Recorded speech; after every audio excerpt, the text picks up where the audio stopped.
Às 9h17 da manhã, em 22 de janeiro de 1943, o segundo-tenente John B. George estava agachado dentro das ruínas de um bunker japonês, a oeste de Point Cruz, encarando uma única árvore no meio do verde.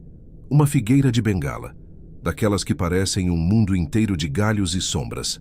Ela estava a pouco mais de 200 metros, e ele estava olhando para ela através de uma luneta que seus próprios oficiais tinham ridicularizado por semanas. George tinha 27 anos. No papel era só mais um jovem oficial do exército. Na prática, era um atirador de competição antes da guerra, campeão em Illinois, alguém que passava o tempo livre medindo vento e respiração como se isso fosse matemática. Só tinha um problema. Ali, naquele pedaço de ilha, matemática não valia nada se você não tivesse resultados. E ele ainda não tinha nenhum. Nos últimos 3 dias, a selva em torno de Point Cruz tinha virado um corredor da morte. Havia atiradores japoneses operando nos bosques costeiros, e em 72 horas, eles tinham derrubado homens demais. Não era um combate aberto, não era um ataque que você via chegando. Era o tipo de guerra que te faz caminhar olhando para cima, com a sensação de que o céu inteiro te observa. E foi por isso que chamaram George na noite anterior. O batalhão que ele integrava tinha acabado de substituir os fuzileiros navais em Guadalcanal. Os Marines estavam ali desde agosto, segurando um ponto vital chamado Henderson Field, o aeródromo que definia a campanha. Só que segurar um campo de pouso não apagava a selva. Os japoneses tinham se entrincheirado em posições brutais, e quando essas posições começaram a cair, muitos se dispersaram para as árvores, para as trilhas, para os bosques, e alguns deles eram especialistas em transformar um galho numa sentença. Naquele setor, os snipers estavam fazendo mais estrago do que qualquer ataque frontal, e isso corroía a moral de uma unidade inteira. O comandante precisava de alguém que conseguisse responder na mesma linguagem: paciência, precisão, sangue frio. Alguém que não atirasse por raiva. Alguém que atirasse por certeza. Quando chamaram John George, a pergunta foi simples e quase cruel. Esse seu rifle de civil serve para alguma coisa aqui? O rifle era o motivo das piadas desde que ele tinha insistido em carregá-lo. Um Winchester modelo 70, comprado com o próprio dinheiro, com uma luneta Lyman Alaskan. Para muitos oficiais, aquilo era arma de caça. Para outros, era vaidade. E para o capitão que mandava nele, era uma teimosia perigosa. Deixa isso na barraca e pega uma arma de verdade. Só que George já tinha aprendido uma coisa sobre a guerra antes mesmo de atirar o primeiro disparo. A maioria dos homens respeita o padrão porque ele dá conforto. O padrão diz que todo mundo está igual. Só que a selva não estava jogando no padrão. Então ele não ia jogar também. Ele explicou o que era sem discurso, disse que já tinha vencido o campeonato de tiro a longa distância. Disse que em condição controlada, acertava agrupamentos que não impressionavam ninguém no bar, mas que no mato podiam significar a diferença entre morrer e voltar. Disse que aquela luneta não era grande coisa, mas dava o que ele precisava: enxergar o detalhe que o olho nu deixa passar. O comandante não discutiu. Só deu a ele uma chance. Uma manhã. Prova. Agora, naquela manhã, o bunker capturado virava um mirante. George veio sozinho, sem spotter, sem rádio, sem plateia. Só água, munição e tempo. Ele encostou o rosto na coronha, ajustou o corpo contra a terra e deixou a selva se revelar do jeito que ela sempre revela. Não com barulho, mas com movimento. A selva nunca é silenciosa. Sempre tem inseto, pássaro, algum ruído distante de artilharia. Só que um atirador experiente aprende a ignorar o som e procurar o que não deveria acontecer. Um galho que mexe sem vento.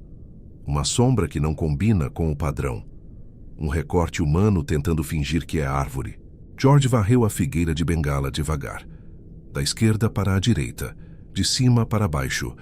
Um trabalho quase humilhante de tão lento, mas ele sabia que pressa era o que os snipers queriam provocar nos outros. E então ele viu. Um deslocamento pequeno, quase um erro. Algo alto, perto do ponto onde os galhos se cruzavam e formavam um tipo de ninho natural. Ele não atirou no primeiro segundo. Observou mais um pouco. Esperou o movimento repetir. Quando repetiu, o cérebro completou o desenho. Havia um homem ali, camuflado na sombra, olhando para o lado leste, para uma trilha por onde suprimentos passavam. George não sentiu euforia. Não sentiu medo teatral. Sentiu foco. Ajustou o suficiente para corrigir o vento leve. Prendeu a respiração no ponto certo e apertou o gatilho. O som cortou a mata como uma frase alta num lugar sagrado.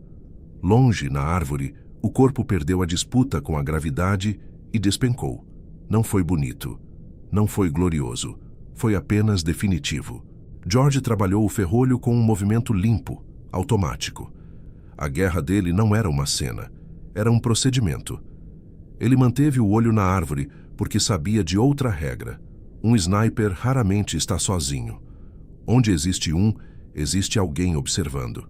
Os minutos seguintes foram uma guerra de nervos. Se havia um parceiro, ele agora estava tentando entender de onde veio o tiro. E George, ao mesmo tempo, tentava enxergar o segundo homem antes que o segundo homem o enxergasse. Não demorou tanto quanto deveria. Isso por si só já dizia algo. Eles estavam confiantes demais.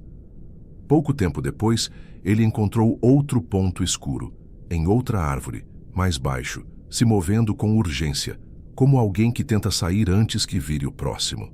George acompanhou a descida por um instante, calculou a trajetória e disparou de novo. O segundo caiu como se a selva o expulsasse. 2 tiros, 2 resultados. Ali, naquela manhã, as piadas sobre o rifle de civil começaram a morrer, mesmo sem ninguém estar ali para ver. Mas a selva não deixa vitória barata. A resposta veio do jeito que sempre vem.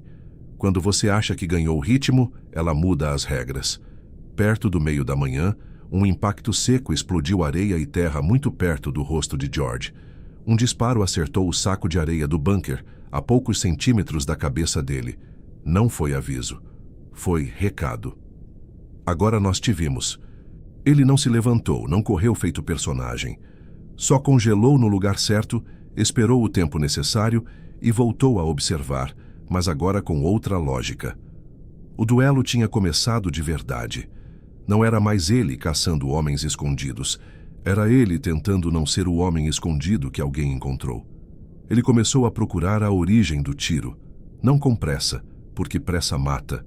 Com método. E acabou encontrando um erro do outro lado. O atirador tinha mudado pouco. Tinha reposicionado dentro da mesma árvore. Um reflexo de confiança ou de cansaço. Naquele ambiente, era suficiente. George colocou a cruz no ponto escuro e apertou o gatilho como se estivesse carimbando uma decisão. O terceiro caiu.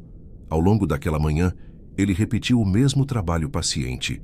Observar, esperar o movimento certo, cortar o tempo de reação do outro lado. Sem espetáculo, sem heroísmo, só eficiência. E quando o sol começou a se deslocar e a luz mudou, aquilo que parecia invisível começou a denunciar silhuetas. Até o meio do dia, a ameaça que tinha paralisado um setor começou a perder força. E aí, aconteceu uma coisa previsível e perigosa. A notícia correu. Homens que tinham rido do rifle agora queriam assistir. Queriam estar perto, como se proximidade com um atirador desse sorte. George recusou. Ele sabia que curiosidade cria ruído. Ruído chama a atenção. E a atenção naquele lugar vinha em forma de bala. A segunda coisa que aconteceu também foi previsível. Os japoneses se adaptaram. Depois de alguns acertos, o padrão mudou. A selva ficou quieta demais. Menos movimento, menos erros. Era como se os bosques tivessem entendido que alguém estava lendo o texto escondido entre as folhas. Quando George voltou ao comando no fim do dia, o capitão que antes chamava a arma de brinquedo já não tinha o mesmo tom. A ordem agora era simples: voltar no amanhecer. E naquela noite, enquanto ele limpava o rifle e sentia o peso da teimosia virar responsabilidade, uma conta começou a se formar na cabeça dele. Havia um número estimado de snipers naquela área. Ele já tinha derrubado vários. Os que restavam não seriam os mais fáceis. seriam os que sobreviveram porque erravam menos. A selva começou a chover, como se quisesse lavar os rastros do dia. E George entendeu o que a chuva significava: cobertura para movimento. Se ele estava aprendendo, o outro lado também estava. No amanhecer seguinte, a visibilidade era ruim. Ele esperou, sem impaciência, sem precisar fazer render. Ele só esperou porque guerra real é isso. Longos minutos sem nada, até que de repente tudo acontece. Quando a chuva aliviou, George voltou ao trabalho e encontrou um deles que tinha subido durante o temporal, usando o barulho da água para esconder o próprio esforço. Era inteligente. Era a primeira prova clara de que ele não estava mais enfrentando amadores. George ajustou a mira, respirou e derrubou mais um. A resposta dessa vez não veio de outro disparo, veio do céu. Pouco depois, morteiros começaram a cair ao redor do bunker. Primeiro mais longe, depois mais perto. O tipo de ajuste que deixa claro que alguém está corrigindo a mão. Eles não estavam mais tentando apenas matar soldados americanos nos bosques. Estavam tentando matar o homem que estava desmontando o jogo deles. George não discutiu com o destino. Pegou o rifle e correu antes que o próximo impacto apagasse o lugar do mapa. Quando a explosão engoliu o bunker que ele tinha usado como abrigo, ele entendeu uma verdade simples. Agora, cada minuto dele ali seria pago. Ele achou outra posição, improvisou cobertura, voltou a observar. Porque no fundo era isso que separava um atirador de um soldado comum naquela situação. A capacidade de não se perder quando o mundo tenta te arrancar do lugar. E conforme a tarde avançava, os snipers voltaram. Só que agora não era mais ele escolhendo quando começar o duelo. Agora, o duelo já estava armado. Eles sabiam que ele existia, sabiam que ele estava por ali. E estavam dispostos a usar qualquer coisa para arrancar a vantagem dele, nem que fosse transformando o terreno inteiro numa armadilha. Quando George voltou ao comando ao fim do segundo dia, ele já não era mais o cara do rifle ridículo. Era a razão pela qual os bosques tinham ficado mais silenciosos. Mas ele também sabia que silêncio não é paz. Silêncio, naquele lugar, era preparação. E naquela noite, enquanto a chuva ameaçava voltar e ele tentava descansar com o rifle perto demais do corpo, George chegou à pior parte da matemática. Os que restavam agora tinham visto o que aconteceu com os outros. Eles não iam repetir os mesmos erros. Eles iam tentar algo diferente. No dia seguinte, ele não voltaria para o mesmo ponto. E quando encontrasse o próximo alvo, ele teria que se perguntar uma coisa antes de apertar o gatilho. Isso é um sniper? Ou isso é isca? Na manhã seguinte, John George não voltou para o mesmo lugar. Ele sabia que depois de 2 dias, qualquer posição óbvia já tinha sido estudada pelo outro lado. Em vez disso, escolheu um ponto diferente, um conjunto de rochas que os fuzileiros tinham usado semanas antes. Dali, ele enxergava os bosques por outro ângulo. Não era melhor. Era inesperado. A chuva tinha mascarado o movimento durante a madrugada. Isso significava que alguém provavelmente tinha subido em árvore enquanto ninguém podia ver. George voltou ao método: observar devagar, ignorar som, procurar erro. Pouco depois, encontrou um alvo fácil demais. Um sniper posicionado baixo, escondido nas folhas de uma palmeira. A silhueta estava visível para quem estivesse elevado, exatamente como George estava. Era um bom esconderijo para quem acreditava que ninguém enxergava de cima. Mas para alguém que já tinha passado 2 dias lendo padrões, aquilo parecia conveniente. George não atirou. Ele afastou a mira e começou a procurar o motivo daquele erro. Demorou minutos, tempo suficiente para que a ansiedade normal de combate tentasse empurrar a decisão. Mas paciência era a única vantagem real que ele tinha. E então encontrou o outro, mais distante, mais alto, perfeitamente escondido em uma figueira, não observando a selva inteira, observando o lugar onde George tinha estado no dia anterior, esperando que ele repetisse o comportamento. Era uma armadilha. George fez a única coisa que podia inverter o jogo. Mirou no sniper fácil e disparou. O corpo caiu, e no instante seguinte, o verdadeiro atirador reagiu ao som. Um movimento pequeno, mas suficiente. George já estava esperando, girou a mira e atirou antes que o homem terminasse de se reposicionar. 2 tiros, 2 corpos. A armadilha virou erro. Ele mudou de posição imediatamente. Minutos depois, metralhadora varreu as rochas onde ele tinha estado. Não era coincidência. Agora eles estavam caçando ele de verdade. George continuou se movendo. Parar significava virar referência. Referência significava morte.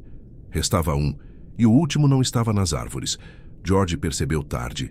Movimento baixo na vegetação, alguém avançando devagar em direção ao local onde ele tinha estado antes. Não era tiro de longa distância.